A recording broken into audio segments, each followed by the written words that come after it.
বাচ্চাদেরকে মসজিদ থেকে বের করবেন না, কখনোই বের করবেন না। তুরস্কের বিভিন্ন মসজিদে বড় বড় ফেস্টুন দিয়ে লেখা থাকে, তারাবির নামাজে, জামাতের নামাজে মুরব্বীরা যখন সামনে নামাজ পড়বে, পিছন থেকে যদি ছোট বাচ্চাদের চিল্লা চিল্লি আর কিচির মিচির শব্দ শুনতে না পাওয়া যায়, তাহলে ভবিষ্যৎ প্রজন্ম নিয়ে আপনারা চিন্তিত থাকুন।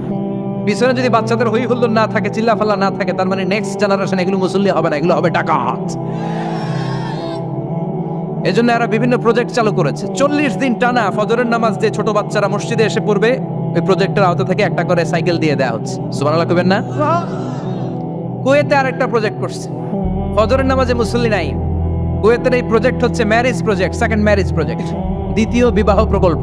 কি কাজ এই প্রকল্পের? তারা ঘোষণা দিল, মসজিদে ফজরের সালাতে মুসল্লি পাওয়া যায় না, তো যারা যারা ফজরের নামাজে মসজিদে আসবে না, টাইমলি আসবে না, তাদেরকে মসজিদের টাকা দিয়ে, মসজিদের অর্থায়নে দ্বিতীয় বিবাহের ব্যবস্থা করে দেওয়া হবে।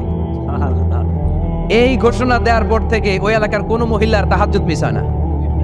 ফজর তো অনেক দূরে, তাহাজ্জুদের সময় থেকে হাজবেন্ডে ডাকা শুরু করে, মসজিদে যাও, তাড়াতাড়ি তাড়াতাড়ি কোথায় যাও, কারণ মসজিদে না গেলে দ্বিতীয় বিয়ে আছে না নাই? সুবহানাল্লাহ কইবেন না? ওটে প্রজেক্ট। এজন্য বিশ্বনবী বললেন, খবরদার এদিনের নামাজ মিস করো না। মান তারাকা সালাসা জুমাইন তাহাউনান, গাফলতি করে টানা 3টা জুমা যে ব্যক্তি মিস করলো, তাবা আল্লাহু ফি কলবিহি, রব্বুল আলামিন ওই লোকটার অন্তরের মধ্যে মোহর মেরে দেয়। ওয়া কুতিবা ফি জুমরাতিল মুনাফিকিন, মুনাফিকদের খাতায় তার নাম তুলে দেয়। 3টা জুমা যদি কেউ মিস করে, 2টা পানিশমেন্ট। এক হচ্ছে তবে আল্লাহু ফি কলবি, আল্লাহ অন্তরে মোহর মেরে দেয়। ভালো কথা ভাল লাগে না, নামাজ ভাল লাগে না, আজান ভাল লাগে না, ইসলাম ভাল লাগে না, শুধু মৌজ মাস্তি ভাল লাগে, গান বাজনা ভাল লাগে, এরকম আছে না নাই? জুমার নামাজে যায় না। আরেকটা হলো কুতিবা মিনাল মুনাফিকিন, মুনাফিকদের খাতায় নাম তুলে দেয়। আল্লাহ হেফাজত করো। আর জোরে পড়েন আমিন। জুমার দিন আগে আগে মসজিদে আসবেন, সবাই রাজি? আল্লাহ বললেন, ইয়া আইয়ুহাল্লাযীনা আমানু ইযা নুদিয়া লিস-সালাতি মিন ইয়াউমিল জুমআতি ফাসআউ ইলা যিকরিল্লাহি ওয়া যারুল বাই', যালিকুম খায়রুল লাকুম ইন কুনতুম তা'লামুন। পড়েন না আল্লাহু আকবার। আল্লাহ বললেন, ও আমার মুমিন বান্দারা, শোনো শোনো। আপনাদেরকে অ্যাড্রেস করে আল্লাহ বলছেন, ও আমার মুমিন বান্দারা শোনো, ইযা নুদিয়া লিস-সালাতি মিন ইয়াউমিল জুমআ, জুমার নামাজের আযান যখন দেয়া হয়, ফাসআউ ইলা যিকরিল্লাহ, আল্লাহর স্মরণে তোমরা ধাবিত হও। ওয়া যারুল বাই', কেনাবেচা বন্ধ করে দাও। যালিকুম খায়রুল লাকুম ইন কুনতুম তা'লামুন, এটাই তোমাদের জন্য কল্যাণ যদি তোমরা বুঝতে পারো।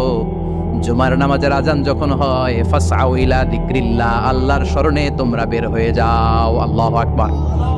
ফাসআউ ইলা যিকরিল্লাহ ইযা নুদিয়া লিস-সালামি ইয়াউমিল জুমআ, জুমার নামাজের আযান যখন দেয়া হয়, বের হয়ে যাও, তখন কোনো কাজ রাখা যাবে না। এই আযান দ্বারা উদ্দেশ্য হচ্ছে, খতিব সাহেব খুতবা দেওয়ার জন্য মিম্বারে বসলে যে আযানটা দেয়া হয়, এই আযান। কথা বুঝতে পেরেছেন? কিন্তু দুর্ভাগ্যজনক হলে সত্য, আমাদের বাংলাদেশে এই আযানটা কেন যেন মুয়াজ্জিন ভাইরা ইমাম সাহেবের সামনে এসে আস্তে আস্তে দেয়, ছোট ছোট করে ইমাম সাহেবের মুখের উপরে দেয়, মাইকে দেয় না। এটা পাইছে কই? এটা যে কোত্থেকে ঢুকছে এক আল্লাহই ভালো জানে। আযান মানে অ্যানাউন্সমেন্ট। আযান মানে কি? কথা বলেন। অ্যানাউন্সমেন্ট কি জোরে হবে না আস্তে? তো সব আযান মাইকে এত সাউন্ড করে, এই আযানটা ইমাম সাহেবের মুখের সামনে এসে ছোট ছোট করে কেন দেয়? এটার কোনো দলিল আছে বলে আমার জানা নাই। এই আযানটা মাইকে হতে হবে। আমি পৃথিবীর যত দেশ ঘুরেছি, অনেক বড় বড় মসজিদে আমি জুমার সালাত করেছি, সব জায়গায় মক্কাতুল মুকাররমা সহ, মসজিদে নববী সহ সব জায়গায় খতিব সাহেব জুমার মিম্বারে বসার পরে যে আযানটা দেয়া হয়, এটা অন্যান্য আযানের মতো মাইকে দেয়া হয়। আল্লাহ বললেন, ইযা নুদিয়া লিস-সালামি ইয়াউমিল জুমআ, জুমার দিনে আযান যখন দেয়া হয়, এই আযান দ্বারা উদ্দেশ্য হচ্ছে খতিব বসলে যে আযান, 12:30 12:15 দিকে যে আযান, এই আযান উদ্দেশ্য নয়। বিশ্বনবীর সময়ে 12:30 12:15 দিকে যে আযান ছিল, এটা ছিল না। বিশ্বনবীর সময় ছিল না, আবু বকরের সময় ছিল না, সাইয়েদনা ওমর ফারুকের সময় ছিল না। এটা চালু হয়েছে সাইয়েদনা উসমান যুন্নুরাইনের সময়। তখন মদিনাতে মানুষের সংখ্যা অনেক বেড়ে গিয়েছে, লোকজনের জায়গা হয় না, মুসল্লিদের ঠাসাঠাসি। উনি ঘোষণা দিলেন, সুকে জাওরা, জাওরা নামক বিশাল একটা বাজার আছে, ঘোষণা দিলেন এখন থেকে ওই জায়গায় জুমার নামাজ হবে। মানুষ যেন আগ থেকে প্রস্তুতি নিয়ে আসতে পারে, এজন্য জাওরা নামক বাজারে উনি আরেকটা আযান দেওয়ার প্রচলন করলেন। সুবহানাল্লাহ। সেখান থেকে আজ অবধি আমরা এই অতিরিক্ত আযানটা দিয়ে থাকি। এটা নবীর সুন্নাত না, এটা সাহাবীর সুন্নাত। বিশ্বনবীর সুন্নাহ মেনে নেওয়া যেমনি আবশ্যক, 4 খলিফার থেকে পাওয়া সুন্নাতগুলো মেনে নেওয়া আবশ্যক। বিশ্বনবী বলেন, আলাইকুম বিসুন্নতি ওয়া সুন্নাতিল খুলাফায়ে রাশিদিন আল মাহদিয়িন, আমার সুন্নাত ধরবা, হেদায়েত প্রাপ্ত 4 খলিফার সুন্নাত ধরবা। কেমনে ধরবা? ইক্ষু চিনেন? ইক্ষু না গ্যান্ডারি নাকি আখ না কুশাইল? হ্যাঁ, আখ। কাঁচা আখ খায় কি করে? এ সামনের দাঁত দিয়ে ভাঙে না? সামনের দাঁত দিয়ে বলে ভাঙে, চাপার দাঁত দিয়ে, এই জায়গার দাঁত দিয়ে শক্ত করে ধরতে হয়। বিশ্বনবী বললেন, আব্দু আলাইহা বিন নওয়াজিজ, আমার সুন্নাত আর সাহাবীদের সুন্নাতকে চাপার দাঁত দিয়ে আঁকড়ে ধরো, যাতে ছুটে না যায়। চিল্লায় পড়েন আল্লাহু আকবার।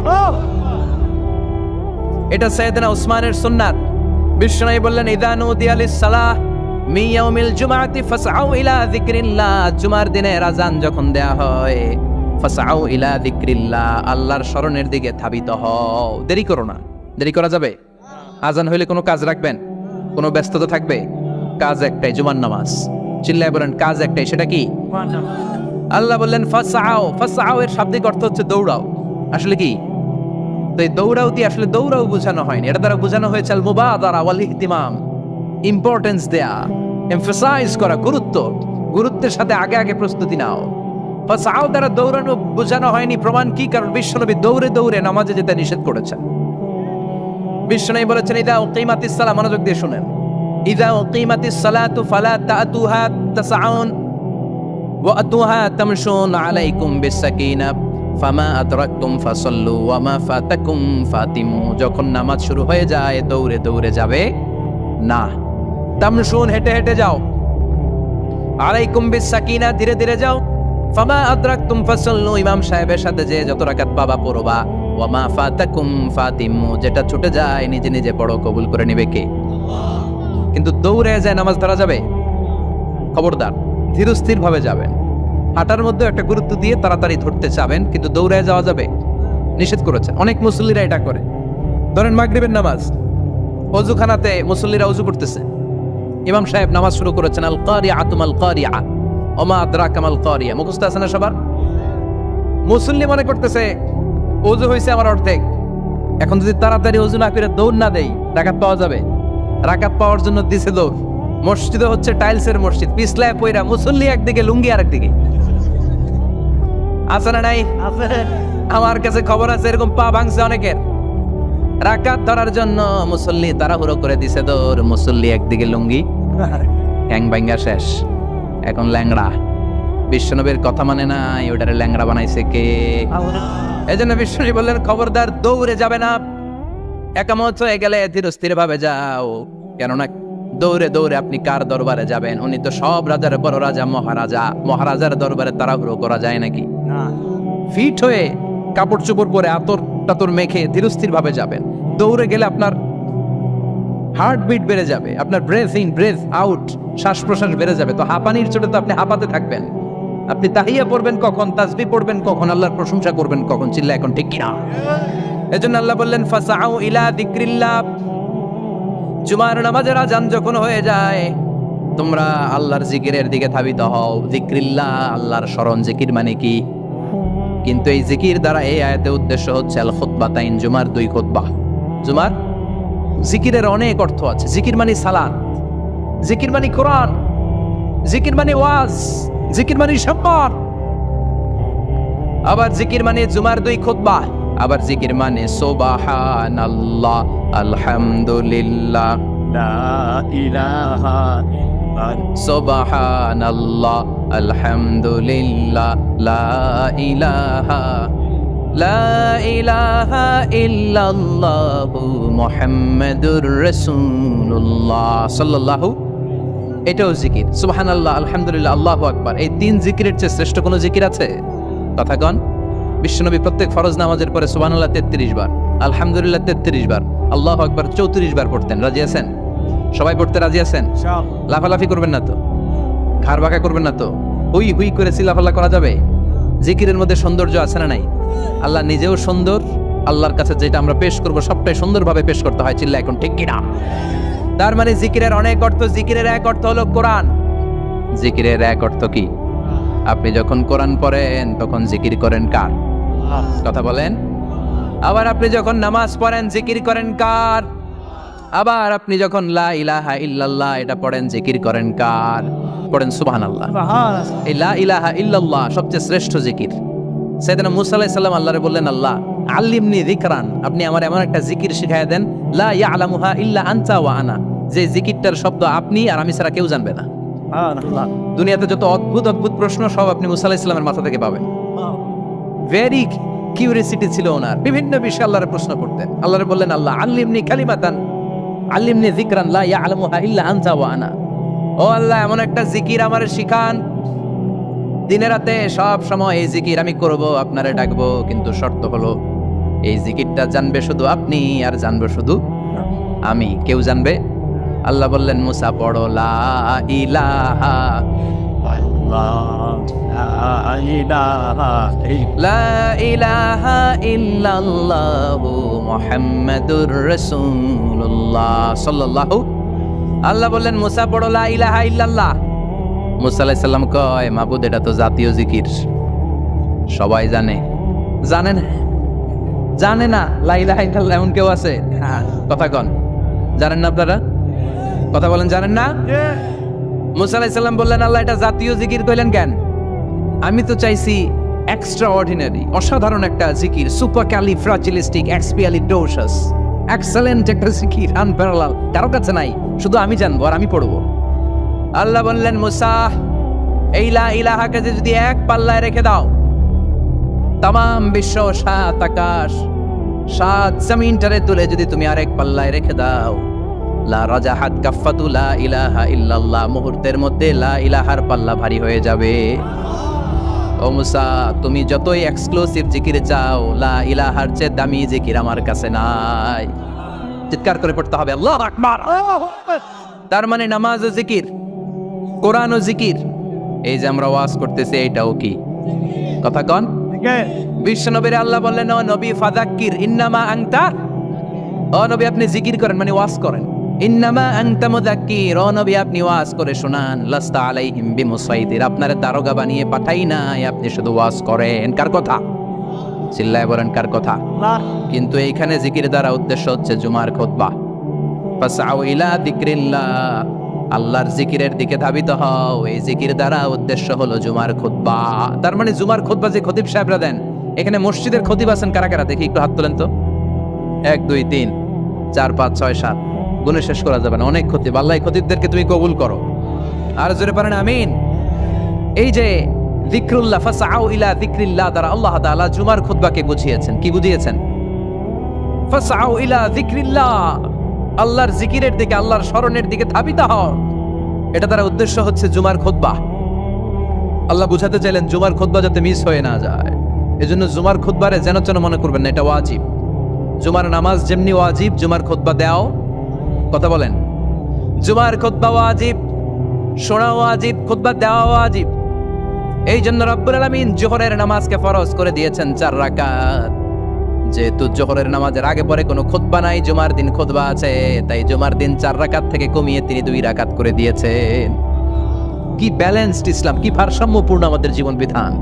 প্রতিদিন জোহরের সময় ফরজ কয় রাকাত, কিন্তু জুমার দিন ফরজ কয় রাকাত, 2 রাকাত কমাইলো কেন? খুতবা, সুবহানাল্লাহ কইবেন না? এজন্য জুমার খুতবাটা খতিব সাহেব যারা আছেন খুবই জরুরি। এটাকে খুব কনস্ট্রাকটিভ মুডে সমাজে তুলে ধরতে হবে, মানুষকে এডুকেট করতে হবে, ইনস্ট্রাক্ট করতে হবে। আপনাদের অনেক দায়িত্ব, you have huge responsibilities in your shoulder. আপনাদের অনেক দায়িত্ব। খতিব যারা, এটা ছোটখাটো কোনো রেসপন্সিবিলিটি নয়, এটা অনেক বড় দায়িত্ব। এজন্য জুমার দিন মানুষকে আপনার শিক্ষিত করতে হবে। এই জুমার খুতবা, জুমার আলোচনার সাথে পৃথিবীর কোনো আলোচনার কোনো মিল নাই, কারণ জুমার আলোচনা সব সময় অন টাইম, একটা নির্ধারিত সময়ে হয়। পৃথিবীর অন্য কোনো আলোচনা নির্ধারিত সময়ে হয় নাকি? কথা কন। আমরা বক্তারা নির্ধারিত সময় মাইক পাই? কথা কন। কোনোদিন 8টায়, কোনোদিন 9টায়, আজকে পড়ছি কয়টায়? কিন্তু জুমার খুতবার এটা চেঞ্জ হয়। কি বরকতের একটা জলসা! ওই দিন সবাই আসতে হয় মসজিদে। ফুল টাইম নামাজি এরা আসে, পার্ট টাইম নামাজি এরা আসে, বেনামাজি এরাও আসে, আস্তিক এরা আসে, নাস্তিক এরাও আসে, আওয়ামী লীগ আসে, বিএনপি আসে, জাতীয় পার্টি আসে, জামাত ইসলাম আসে, হেফাজতে ইসলাম আসে, তাবলিগের ভাইয়েরা আসে, পীরের মুরিদারা আসে, সবাই আসে, তাহলে এটা জরুরি দিন না? তাফসির মাহফিলের সাথে জুমার একটা মৌলিক পার্থক্য হচ্ছে, তাফসির মাহফিল আমাদের ধরে রাখতে হয়। কি করতে হয়? ধরে না রাখলে শ্রোতা উঠে যায়। কিন্তু জুমার খুতবা কি ধরে রাখা লাগে? কথাগণ, ওঠার সুযোগ আছে, কারণ সামনে কি জুমার নামাজ। সুবহানাল্লাহ কইবেন না? এটা অনেক জরুরি। এজন্য জুমার খুতবা যারা দেন এরা বিশ্বনবীর দায়িত্ব পালন করেন। আল্লাহু আকবার। বিশ্বনবীর মাদানী ইনিংস কয় বছরের? 10 বছর। বিশ্বনবীর মাদানী ইনিংস শুরু হয়েছে মসজিদে নববী তৈরি করার মধ্য দিয়ে। বিশ্বনবী মসজিদে নববী তৈরি করার পর মসজিদে নববীর খতিব হিসেবে দায়িত্ব নিলেন। সুবহানাল্লাহ। বিশ্বনবী 1টা 2টা 5টা 10টা না, মসজিদে নববীতেই 10 বছরের ইনিংসে 500টারও বেশি জুমার খুতবা দিয়েছেন। সুবহানাল্লাহ। বাড়িতে যায় বলেন কত খুতবা? 500রও বেশি খুতবা দিয়েছে। মদিনার সমাজটা এমনি জান্নাতি সমাজ হয় নাই। মদিনার সোসাইটিটাকে জান্নাতি সমাজ বানানোর জন্য বিশ্বনবীকে 500টা বক্তব্য দিতে হয়েছে। চিল্লায় পড়েন আল্লাহু আকবার।